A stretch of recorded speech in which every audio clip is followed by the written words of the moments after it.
Welcome to all my dear students. This is our oscillation lecture series और ये हमारा दूसरा लेक्चर है। पहले वाले लेक्चर में हम लोगों ने इंट्रोडक्शन देखा था जो कि ऑसिलेशन को डिफ़ाइन करने में हम लोगों की थोड़ी बहुत हेल्प कर रहा था, जो कि हम लोगों ने 11th स्टैंडर्ड में उसके रिलेटेड क्या पढ़ा और आगे हम लोगों को उसके रिलेटेड क्या क्या पढ़ना है। इस तरह से कुछ इन्फॉर्मेशन हम लोगों ने इंट्रोडक्शन में देखी और उसके बाद हम लोगों ने पीरियोडिक मोशन का एक्सप्लेनेशन देखा और आज हम अगला वाला पॉइंट देखने वाले हैं जिसका नाम है linear simple harmonic motion and this is called as the SHM। सबसे पहले हम लोग क्या करते हैं कि ये जो लीनियर सिंपल हार्मोनिक मोशन क्या है ये देखते हैं।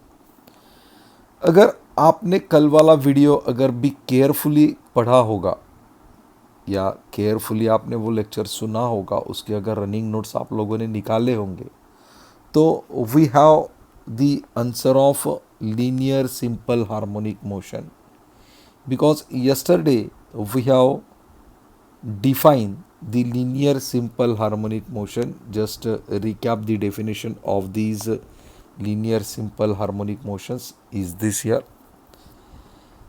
अगर जो ऑसिलेटिंग बॉडी है, जो ऑसिलेटिंग बॉडी है वो मूव्स होती है टू एंड फ्रो के पैटर्न्स में, दैट मीन्स मीन पोजीशन से एक सर्टन फिक्स्ड पाथ पे अगर वो टू एंड फ्रो होती है और इस बॉडी का जो पाथ है ये पाथ अगर स्ट्रेट लाइन होता है तो उसको हम लोग कहते हैं लीनियर सिंपल हार्मोनिक मोशन। फिर से इसको हम लोग बतलाते हैं, फिर से इसको समझने की कोशिश करते हैं। लीनियर सिंपल हार्मोनिक मोशन क्या है कि ऐसा सिंपल हार्मोनिक मोशन होता है ये कि इसके अंदर every particle of the oscillating body का हर एक particle it moves in the pattern of to and fro about its mean positions and these along a certain fixed path, एक फिक्स्ड पाथ के ऊपर होता है और ये वाला जो फिक्स्ड पाथ अगर स्ट्रेट लाइन में है तो that motion is called as the linear simple harmonic motion. ये हम लोगों ने लीनियर सिंपल हार्मोनिक मोशन का एक एक्सप्लेनेशन देखा था इन प्रीवियस लेक्चर, एक डेफिनेशन देखी थी। अब इस लीनियर सिंपल हार्मोनिक मोशन को आज हम लोगों को एक्सप्लेन करना है। बहुत सारे प्रोफेसर, बहुत सारे लेक्चरर ये वाला जो कंसेप्ट है लीनियर सिंपल हार्मोनिक मोशन इसको स्किप कर देते हैं। आई डोंट नो कि वो स्किप क्यों करते हैं, लेकिन हम लोगों को ये वाला जो पोर्शन है ये वाला पोर्शन स्किप नहीं करना है। ये इसलिए स्किप नहीं करना है बिकॉज ये जो लीनियर सिंपल हार्मोनिक मोशन है ये हम लोगों को हर एक कंसेप्ट क्लियर करने में हेल्प करेगा, चाहे वो कंसेप्ट सिंपल हार्मोनिक मोशन की हो, चाहे वो कंसेप्ट फोर्स को लेकर हो, चाहे वो कंसेप्ट अलग अलग पॉइंट्स की हो, जैसे कि एक्सेलरेशन हो गया, उसके बाद डिस्प्लेसमेंट हो गया। ये सारी की सारी जो कंसेप्ट है वो कंसेप्ट इस टॉपिक के अंदर आपकी क्लियर होती है। That's why I am going to take a complete one lecture on this topic. Now guys, let us start with the linear simple harmonic motion. According to that definition कि हमारा जो path है ये path एक straight होना चाहिए। जैसे कि ये पाथ जो देख रहे हो आप, जो हाईलाइट, जो डार्क लाइंस आप देख रहे हो, just change the line in a red, ये जो आप रेड लाइन दिख रहे हो, it is one kind of the straight line path. अब इसी स्ट्रेट लाइन पाथ को हम लीनियर सिंपल हार्मोनिक मोशन को एक्सप्लेन करने के लिए यूज़ करेंगे, और ये एक्सप्लेन करते हुए हम कुछ एग्जाम्पल्स लेंगे। उसी एग्जाम्पल्स को हम लोग यहाँ पे डिफाइन करेंगे, यहाँ पे एक्सप्लेन करेंगे। नाउ लेट अस सी, हम लोगों ने क्या किया कि एक यहाँ पे एक रेक्टेंगुलर ब्लॉक लिया, और ये जो रेक्टेंगुलर ब्लॉक है, ये ब्लॉक हम लोगों ने इस हॉरिजेंटल सरफेस के ऊपर उसको रख दिया। और ये जो ब्लॉक है, ये जो ब्लॉक है, इस ब्लॉक को हम लोगों ने इस सरफेस के ऊपर इस तरह से रख दिया कि इस ब्लॉक का और ये पाथ का फ्रिक्शन नहीं होगा। That means it is a frictionless, it is a frictionless surface. ये जो सरफेस है, इस सरफेस पर इस ब्लॉक का किसी भी तरह का फ्रिक्शन नहीं होगा। दैट मीन्स घर्षण नहीं होगा, घिसेगा नहीं वो, जैसा की आवाज़ नहीं आएगा उसका, घसते हुए वो नहीं जाएगा। It's a smoothly. और इस ब्लॉक का जो एक एंड है, दैट मीन्स ये वाला जो एंड है, इस एंड को एक स्प्रिंग से हम लोगों ने कनेक्ट किया, और इस स्प्रिंग का दूसरा जो एंड है, ये एक रिजिड वॉल से कनेक्ट है। एक जो एंड है इस स्प्रिंग का रिजिड वॉल से कनेक्ट है, और दूसरा जो एंड है स्प्रिंग का, वो एक ब्लॉक को कनेक्ट है, और जिस ब्लॉक को कनेक्ट किया हुआ है वो ब्लॉक एक स्मूथ फ्रिक्शनलेस हॉरिजेंटल सरफेस के ऊपर रखा हुआ है।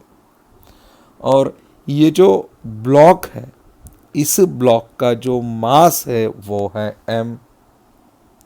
उसका जो मास है वो मास क्या है, m इतना उसका मास है।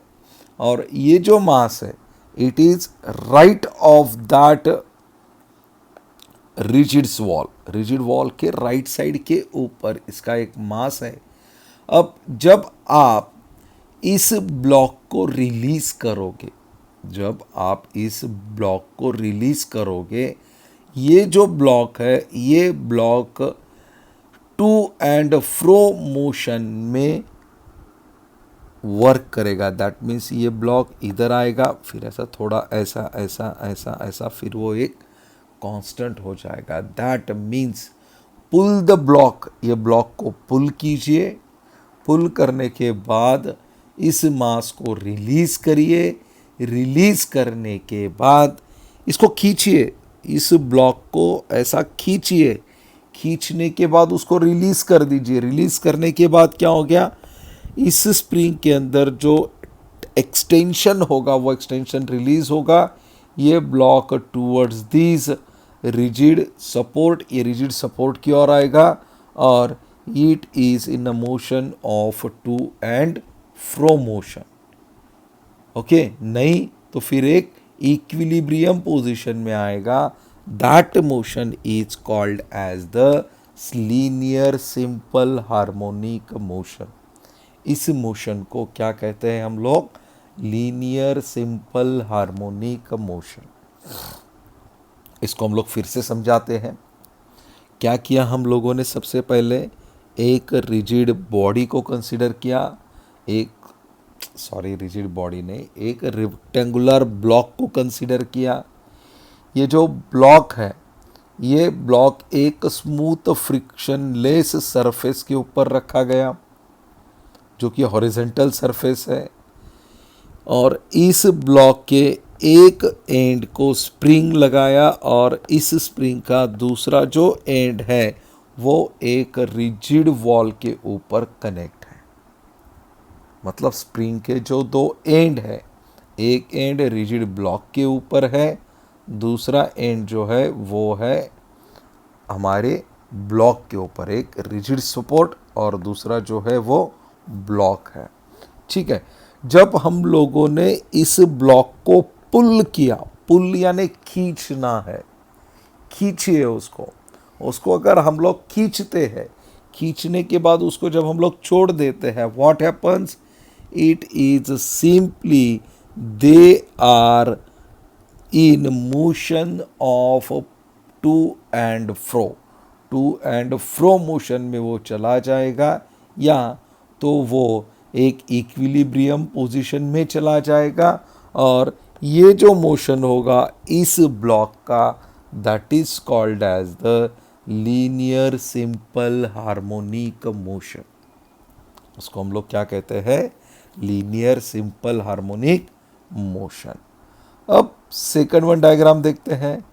देखिए, अब ये जो सेकंड वन जो डायग्राम है, इस सेकंड वन डायग्राम के अंदर हमारा जो, जस्ट अ मोमेंट, इसको हम लोग अकॉर्डिंग टू, यस, ओके, अब ये जो सेकंड वन जो डायग्राम है हमारी, इसके अंदर जो फ्रिक्शन सरफेस है, फर्स्ट वन ब्लॉक कहाँ था, at the mid of friction less surface. अब ब्लॉक कहाँ है, अब ब्लॉक इस साइड है, ब्लॉक कहाँ है, थोड़ा सा लेफ्ट है। That means this diagram shows the equilibrium position, मतलब इस स्प्रिंग का किसी भी प्रकार का फोर्स इस ब्लॉक के ऊपर नहीं है।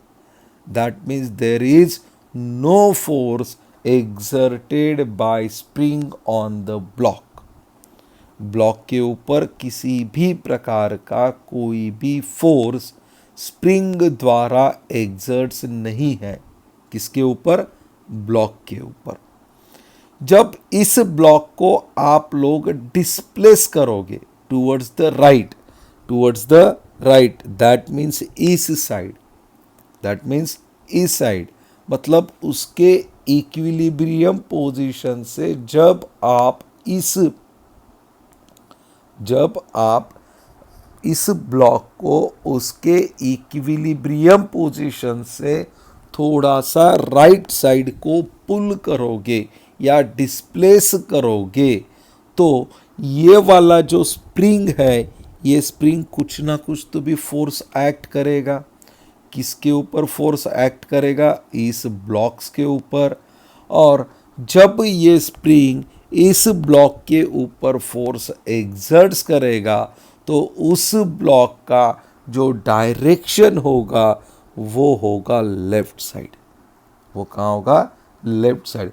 देखिए, अगर ये वाला ब्लॉक है, देखिए, सो क्लियरली हम लोग आपको क्लियरली समझाते हैं।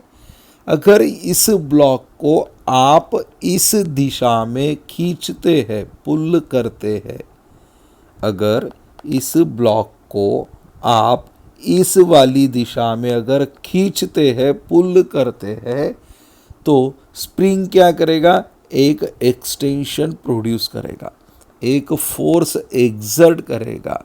जब इस ब्लॉक के ऊपर लगाया हुआ आपका फोर्स कम हो जाएगा, या आपने उसके ऊपर लगाया हुआ फोर्स निकाल दिया, ऐसे कंडीशन में इस ब्लॉक का डायरेक्शन कहाँ होगा, लेफ्ट साइड को। क्यों, क्योंकि स्प्रिंग क्या करेगा, खुद को कॉम्प्रेस करेगा।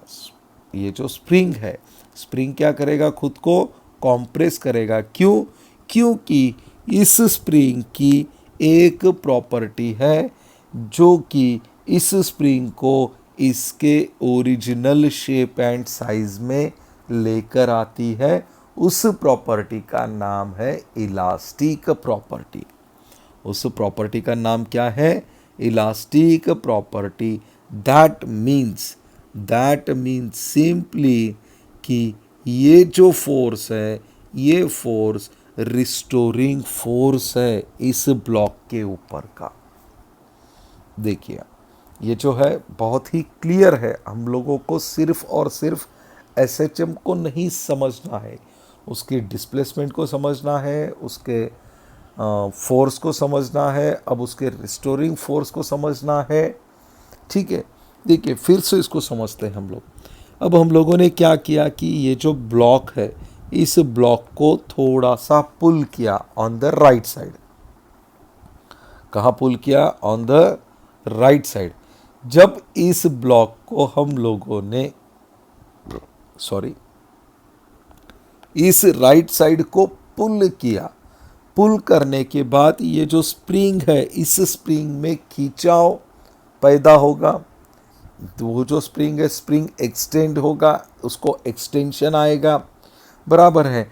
जैसे ही इस ब्लॉक के ऊपर का आपने फोर्स कम कर दिया, तो फोर्स कम करने के बाद ये जो स्प्रिंग है, इस स्प्रिंग की जो इलास्टिक प्रॉपर्टी है, कौन सी वाली प्रॉपर्टी? इलास्टिक प्रॉपर्टी जो है, उस इलास्टिक प्रॉपर्टीज के अकॉर्डिंग स्प्रिंग क्या करेगा? खुद की ओरिजिनल शेप और साइज में लाएगा। और जब स्प्रिंग खुद को उसकी ओरिजिनल शेप एंड साइज में लाएगा, तो ऑटोमेटिकली ये ब्लॉक का डायरेक्शन कहाँ हो जाएगा? लेफ्ट साइड हो जाएगा। और ये क्यों होगा?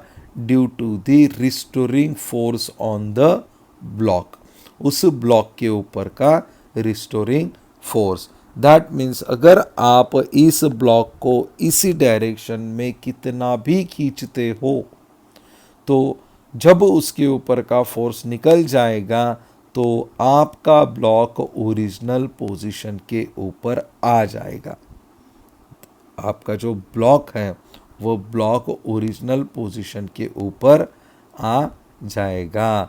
दैट मीन्स कि जो फोर्स है, ये फोर्स डायरेक्टली प्रोपोर्शनल है डिस्प्लेसमेंट को। हम क्या कह रहे हैं? ये जो फोर्स है, ये फोर्स है डायरेक्टली प्रोपोर्शनल टू डिस्प्लेसमेंट। कहीं पे dx बताया गया है, कहीं पे x बताया गया है। ये जो फोर्स है, फोर्स कैसा है? Directly proportional to displacement. मगर ये जो डिस्प्लेसमेंट है, ये डिस्प्लेसमेंट अपोजिट है डायरेक्शन के। डायरेक्शन की कैसी है? वो अपोजिट है। अगर मानो x इसका डिस्प्लेसमेंट है, f इसका फोर्स है, तो इक्वेशन क्या हो जाएगा? f is directly proportional to x और f is equal to minus of kx। ये जो k है, k क्या है? कांस्टेंट है। k क्या है? कांस्टेंट है। ये जो k है, k क्या है हमारा? कांस्टेंट है। और ये कांस्टेंट डिपेंड होता है इलास्टिक प्रॉपर्टीज के ऊपर। This constant depend on elastic properties. किसके ऊपर डिपेंड करता है? ये इलास्टिक प्रॉपर्टीज के ऊपर डिपेंड करता है। और इस के को हम लोग कहते हैं फोर्स कांस्टेंट। क्या कहते हैं?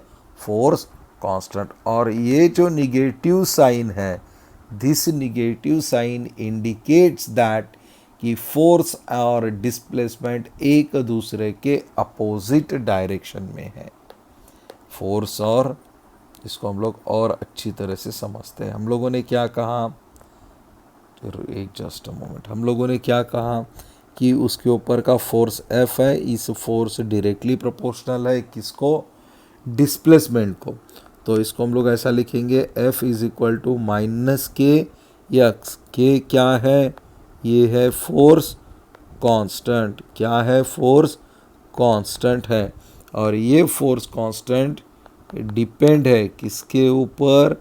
Depend on elastic properties. किसके ऊपर डिपेंड करता है? ये इलास्टिक प्रॉपर्टीज के ऊपर डिपेंड करता है।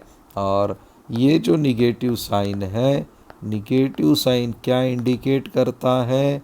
निगेटिव साइन इंडिकेट करता है आपका फोर्स। और ये जो डिस्प्लेसमेंट है, ये डिस्प्लेसमेंट एक दूसरे के अपोजिट डायरेक्शन में है।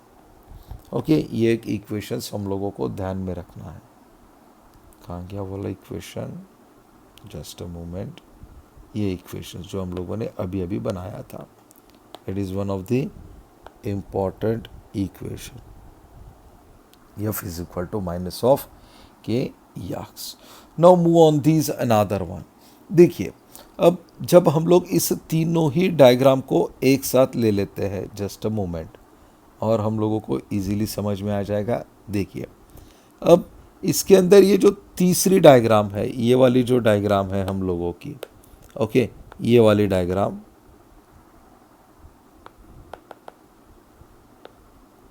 ये वाली जो डायग्राम है इसको देखिए बी क्लियरली. अब सबसे पहले हम लोग क्या करते हैं, इस तीनों डायग्राम में जो कुछ भी डिफरेंस है उसको हम लोग समझ लेते हैं. पहला वाला जो डायग्राम है that is it is a stretched, दूसरा जो है वो है रिलैक्स है, तीसरा जो है कॉम्प्रेक्स है.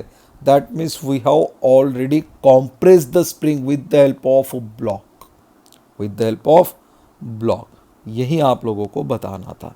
ठीक है, देखते हैं यहाँ पे. देखो ये वाली जो है, अब इसको हम लोगों ने क्या किया, यहाँ पे कॉम्प्रेस किया है. क्या किया, कॉम्प्रेस किया है थर्ड वन डायग्राम को.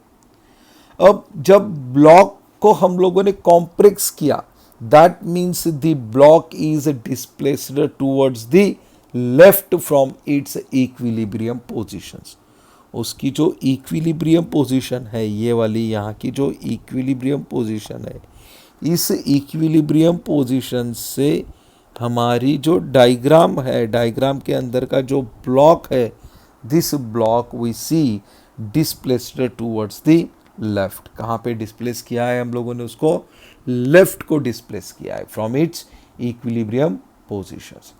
मतलब जो फोर्स है स्प्रिंग के ऊपर एग्जर्ट्स किया हुआ है, it is directed towards the right, directed towards the right. देखो अब मानो कि इस स्प्रिंग को हम लोगों ने कॉम्प्रेस किया है, ये वाला जो स्प्रिंग है, इस स्प्रिंग को हम लोगों ने कॉम्प्रेस किया. कॉम्प्रेस करने के बाद उसके अंदर का जो फोर्स है, जब हम लोगों ने उसका कॉम्प्रेस रिमूव किया तो स्प्रिंग क्या हो जाएगा, सडनली फ्री हो जाएगा. और सडनली फ्री होने के बाद उसका जो फोर्स है, ये फोर्स टूवर्ड्स द राइट होगा. कहाँ होगा, towards the right. That means its magnitude is proportional to displacement. इसका जो मैग्नीट्यूड है, ये मैग्नीट्यूड प्रोपोर्शनल होगा उसके डिस्प्लेसमेंट को. और हम लोगों ने अभी अभी एक इक्वेशन सॉल्व किया था, that is force is equal to minus के एक्स. ये जो इक्वेशन है, this equation is used for the motion. Block के मोशन को एक्सप्लेन करने के लिए हम लोगों के लिए ये इक्वेशंस बहुत ही मायने रखता है, बहुत ही इम्पॉर्टेंट है. अब हम लोगों ने क्या किया कि अकॉर्डिंग टू दैट डायग्राम, इस क्या कहते हैं इसको, सॉरी, स्प्रिंग, इस स्प्रिंग को कॉम्प्रेस किया हुआ है. स्प्रिंग को क्या किया है, कॉम्प्रेस किया हुआ है. जब स्प्रिंग को कॉम्प्रेस करने के बाद इस ब्लॉक को रिलीज किया गया, रिलीज करने के बाद ये जो ब्लॉक है, ये ब्लॉक राइट मोस्ट पोजीशन पे आ जाएगा. That means restoring force exert होगा. किससे, उस स्प्रिंग से. स्प्रिंग से कौन सा फोर्स एग्जर्ट होगा, रिस्टोरिंग फोर्स एग्जर्ट्स होगा उस स्प्रिंग से. और ये जो ब्लॉक है, ये ब्लॉक वापस अपनी मीन पोजीशन पे आ जाएगा. That means it is towards the equilibrium positions. कहाँ पे आ जाएगा वो, इक्विलिब्रियम पोजीशन के ऊपर आ जाएगा. फिर ये अगर इसकी इक्विलिब्रियम पोजीशन पे आ रहा है, that means they are accelerated. और वो कैसा होगा, a is equal to F divided by M. और what is the value of F, F is nothing but the minus के एक्स डिवाइडेड बाई एम. तो ये जो के बाई एम है, ये के बाई एम को हम लोगों ने बाजू में रख दिया. This is our the second equations. और इसके अंदर का ये जो m है, ये m, it is nothing but the mass of the block. m क्या है हमारा, m जो है ये है मास ऑफ द ब्लॉक. और ये मास शो करता है कि acceleration is also proportional to displacement. and its direction is opposite. Why? Because negative sign was here. अगर नेगेटिव साइन नहीं होता तो हम लोग ये नहीं कह पाते कि इसका जो डायरेक्शन है वो डिस्प्लेसमेंट के अपोजिट है। और सिंपल एक बात यहाँ पे ध्यान में रखनी है हम लोगों को कि फोर्स और एक्सेलरेशन दोनों के डायरेक्शन ये टूवर्ड्स द इक्विलिब्रियम पोजीशन है, टूवर्ड्स द मीन पोजीशन है। ठीक है, ये था थर्ड वन डायग्राम। चलो इसको और थोड़ा सा और एक्सप्लेन करते हैं। सॉरी, देखो पहले वाले डायग्राम में हम लोगों ने क्या किया, हम लोगों ने इसको स्ट्रेच किया था, स्प्रिंग को स्ट्रेच किया था। दूसरे में हम लोगों ने इसको रिलैक्स रखा था। तीसरे वाले में हम लोगों ने क्या किया, उसको कॉम्प्रेस किया। फिर कॉम्प्रेस करने के बाद क्या होगा, जो भी फोर्स होगा ब्लॉक का, it is towards the left from its mean position. ये उसके मीन पोजीशन से लेफ्ट, मतलब वो उसको कॉम्प्रेस करेगा तो उसका पूरा सा फोर्स स्ट्रेच हो जाएगा का towards the left. That means जब स्प्रिंग फोर्स खुद का एग्जर्ट करेगा, जब स्प्रिंग खुद का फोर्स एग्जर्ट करेगा, जब स्प्रिंग खुद को रिलैक्स करेगा, ऐसे सिचुएशन में हमारा जो ब्लॉक है वो ब्लॉक कहाँ जाएगा, towards the right, towards the right जाएगा। That means the restoring force exerted by the spring and it is in accelerated। और ये कहाँ पे एक्सलरेटेड होगा, उसकी मीन पोजीशन में।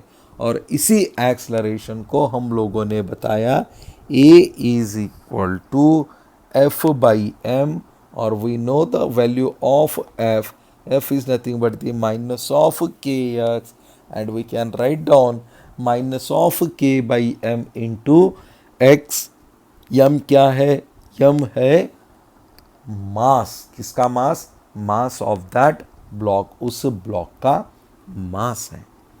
ओके, और ये जो एक्सलरेशन है, ये वाला जो एक्सलरेशन है, this acceleration is proportional to the displacement. ये जो एक्सलरेशन है ये प्रोपोर्शनल है किसको, डिस्प्लेसमेंट को और डायरेक्शन को, बराबर है, डिस्प्लेसमेंट को है। और इसका जो डायरेक्शन है, ये डायरेक्शन अपोजिट है किसके, डिस्प्लेसमेंट के। किसके अपोजिट है, डिस्प्लेसमेंट के अपोजिट है। ठीक है, ये था हमारा जस्ट एक्सप्लेनेशन जो कि हम लोगों ने रिवाइज किया। अब ये जो ब्लॉक है, मानो ये ब्लॉक को हम लोगों ने मूव किया टूवर्ड्स द मीन पोजीशंस। जैसे ही वो ब्लॉक मीन पोजीशंस के ऊपर आ जाएगा, एट दैट टाइम स्पीड क्या होगी, एक्सलरेशन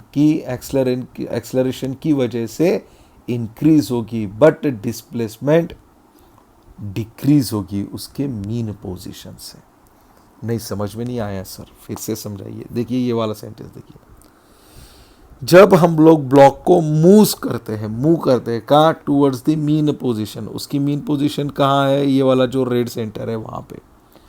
जब हम लोगों ने उसको मूव किया उसके मीन पोजीशन की तरफ, तो स्पीड क्या होगी, इंक्रीज होगी। क्यों, एक्सलरेशन की वजह से। स्प्रिंग एक्सलरेट होगा ना, उस एक्सलरेट के करने की वजह से स्पीड क्या होगी, इंक्रीज होगी।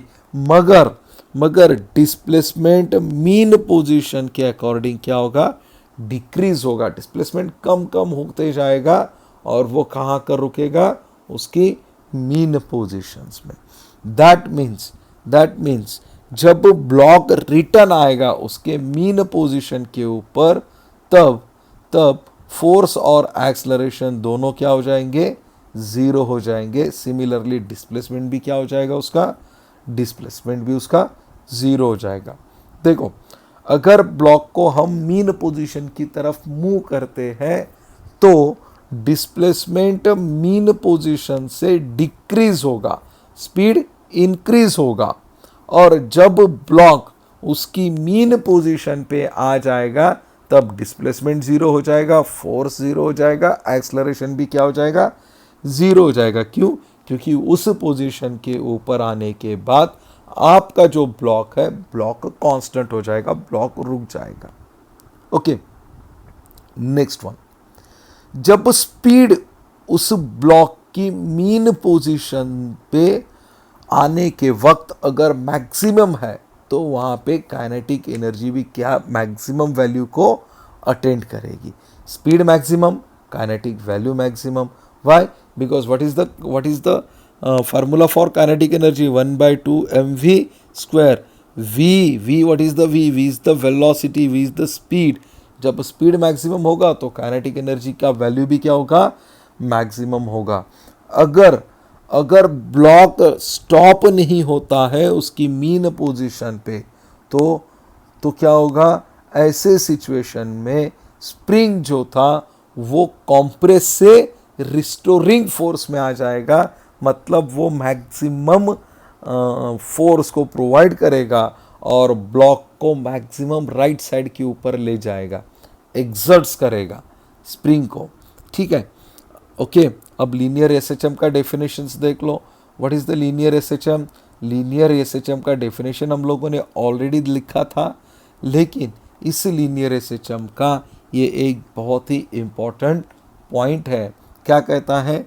The linear periodic motion of a body in which force is always directed towards the mean position and its magnitude is proportional to the displacement from the mean position। नहीं समझ में आया? मेरे भी नहीं समझ में आया, समझाते हैं इसको। What is the linear SHM? Linear SHM के अंदर क्या है कि जब पीरियोडिक मोशन बॉडी का पीरियोडिक मोशन ये directed towards the mean position है, मतलब उसका जो फोर्स है वो फोर्स बॉडी को मीन पोजीशंस की तरफ लेकर जा रहा है, और ऐसे कंडीशन में उसका मैग्नीट्यूड ये प्रोपोर्शनल होता है डिस्प्लेसमेंट को from the mean position. Easy है बच्चों, डोंट टेक एनी लोड। नहीं समझ में आया? फिर से समझते हैं। देखिए, linear periodic motion of a body in which acceleration, force यानी एक्सलरेशन। लीनियर पीरियोडिक मोशन किसका? बॉडी का। इन विच एक्सलरेशन, जब वो एक्सलरेशन में होता है तो it is always directed towards the mean position. कहाँ पे होना चाहिए वो? उसका डायरेक्शन मीन पोजीशन की तरफ होना चाहिए। लिखिए, इसको और समझाते हैं बी क्लियरली। देखिए, अब इसके अंदर क्या है कि एक ये जो पीरियोडिक मोशन है बॉडी का, बराबर है, जब इसको हम लोग एक्सलरेट करते हैं, इसको जब हम एक्सलरेट करेंगे तब इसका डायरेक्शन कहाँ होगा? इसकी मीन पोजीशन पे होगा। कहाँ होगा? इसकी मीन पोजीशन पे होगा। और इसका जो मैग्नीट्यूड है ये मैग्नीट्यूड प्रोपोर्शनल होगा इस डिस्प्लेसमेंट को। किसको? इतना जिसका जो ये डिस्प्लेसमेंट है ना, इस डिस्प्लेसमेंट को प्रोपोर्शनल होगा इसके मीन पोजीशन के अकॉर्डिंग। ये इतना इजी था बच्चों। चलिए, आई होप कि आपको फोर्स कैसा एग्जर्ट हो रहा है। अगर उसमें खींचा हुआ आता है, उसको हम लोग खींचते हैं तो वापस से फिर उसके मीन पोजीशन पे आता है, मतलब कौन सा फोर्स होगा? रिस्टोरिंग फोर्स होगा। जब हम लोग उसको कॉम्प्रेस करके रिलीज़ करते हैं तो उसकी इलास्टिक प्रॉपर्टीज़ के अकॉर्डिंग, रिलैक्स के वक्त उसकी इलास्टिक प्रॉपर्टीज़ को हम लोगों ने पढ़ा, और कॉम्प्रेस करते हुए हम लोगों ने ये देखा कि ब्लॉक जो है हमारा वो फिर से कहाँ चला जाएगा? उसके मीन पोजीशन के ऊपर चला जाएगा। ये था simple explanation about the linear simple harmonic motions. So guys, thank you so much. I hope you can enjoy these lectures. Please इसको ज़्यादा से ज़्यादा शेयर करो। Thank you so much. Enjoy your day.